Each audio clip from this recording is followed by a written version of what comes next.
अब ये वृत्त समझ रहे हैं, हमको वृत्त बनाना है, सर्कल बनाना। किस प्रकार हमारी नोटबुक के अंदर कैसे बनाएंगे, इससे कौन कौन से भाव होते हैं वो भी हम समझेंगे यहाँ पर, है ना।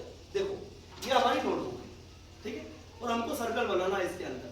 अब यदि मान लो हमको 5 सेंटीमीटर की त्रिज्या का माप का सर्कल बनाना, तो हम क्या करेंगे, इसमें हमने 5 सेंटीमीटर मापा, ये 5 सेंटीमीटर, और फिर ये नोटबुक के अंदर हमने इसको ऐसा रखा और फिर चारों तरफ इसको घुमा लिया। इस प्रकार की एक आकृति बन गई आकृति।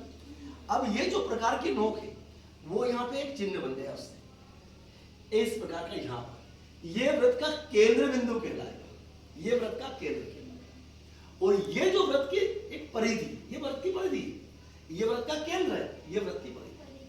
जब भी हमको सर्कल बनाना है तो हमको इस प्रकार की मदद लेना पड़ेगी, प्रकार, और ये जो पेंसिल है इन दोनों की नोक को मिला दी और फिर इसको हमने ऐसे इसको रखा और ऐसे घुमा दिया, तो ये आकृति बन जाएगी। यही वृत्त है, यही सर्कल है, ठीक है। और अब देखो यहाँ पे देखिए इसके अलग अलग भाग देखते हैं, तो ये जो इसकी नोक लगी, इसकी नोक का चिन्ह आया यहाँ पे इस प्रकार की, ये वृत्त का केंद्र बिंदु, ठीक है। उसके बाद में ये वृत्त की परिधि है। अब हम यह देखते हैं कि ये जो वृत्त का केंद्र है और वृत्त के केंद्र से हमने परिधि को मिलाने के लिए एक रेखाखंड खींचा, ठीक है। और ये जो रेखाखंड है हमारा, ये वृत्त की त्रिज्या है ना।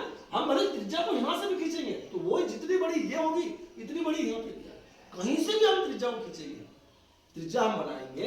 यहां से हमने ये परिधि से मिला के हमने, यदि यहां से हमने बनाया तो यहाँ भी ये जो इसकी माप है वो की वही माप यहाँ पे, तो त्रिज्या कहां पे हुई, ये वाली, ये केंद्र से हमने परिधि को एक मिलाया, एक रेखाखंड बनाया, ये वृत्त की त्रिज्या है ना।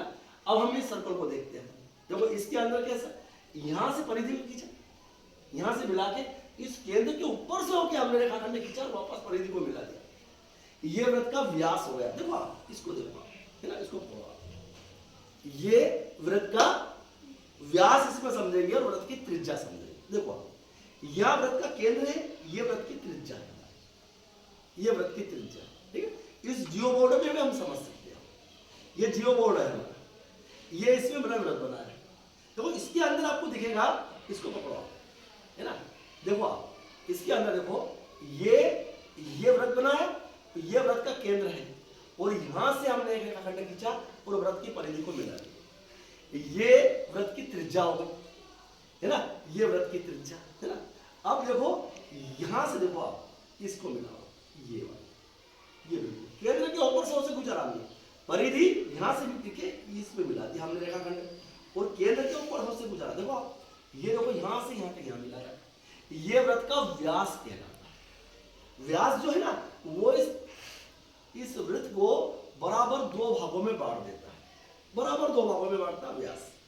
ये सबसे बड़ी जीवा कहलाती है, ये जीवा है, सबसे बड़ी जीवा होती है, सबसे बड़ी जीवा। बहुत सारी जीवा इसमें अपन खींच सकते हैं, क्योंकि व्यास जो होता है ये सबसे बड़ी जीवा है और इस वृत्त को, इस सर्कल को 2 बराबर भागों में बांटता है। अब हमने यह देख लिया कि ये वृत्त का केंद्र है, ये वृत्त की परिधि है, ये वृत्त की त्रिज्या है और ये वृत्त का व्यास, ठीक है। अब यदि मान लो हमने यहाँ ये वृत्त देखा, ये वृत्त को हमने, ये वृत्त है हमारे पास में और ये त्रिज्या है, यदि इसको त्रिज्या को मापा मैंने तो ये त्रिज्या 6 सेंटीमीटर की है, तो इसका व्यास कितना होगा आप बताओ, 12 सेंटीमीटर, है ना।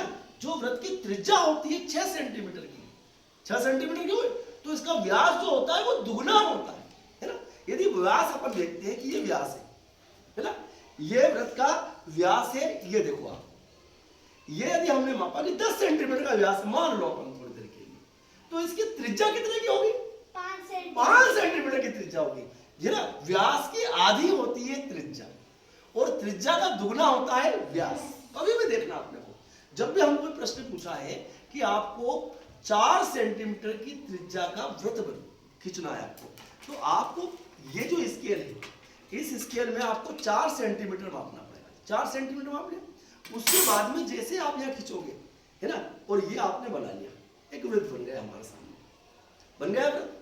और इसकी जो त्रिज्या है वो कितने सेंटीमीटर की, 4 सेंटीमीटर। यहां से आप जैसे मापोगे तो आपको 4 सेंटीमीटर की ये दिखाई देगी, व्यास बनाना है आपको। कितने का? 9 सेंटीमीटर का व्यास बनाना है आपको। कितने सेंटीमीटर का? 9 सेंटीमीटर का। तो अब अपन यहाँ पे कितना मापेंगे इसको? 4.5 सेंटीमीटर को मापेंगे और जब इसको बनाएंगे, खींचेंगे इसको, तो ऐसा जो बनेगा उसमें जो इसका व्यास रहेगा ये कितना हो जाएगा? 9 सेंटीमीटर का व्यास हो जाएगा। इस प्रकार हम इस व्रत के अलग अलग भाग को समझ सकते हैं और अपने नोटबुक में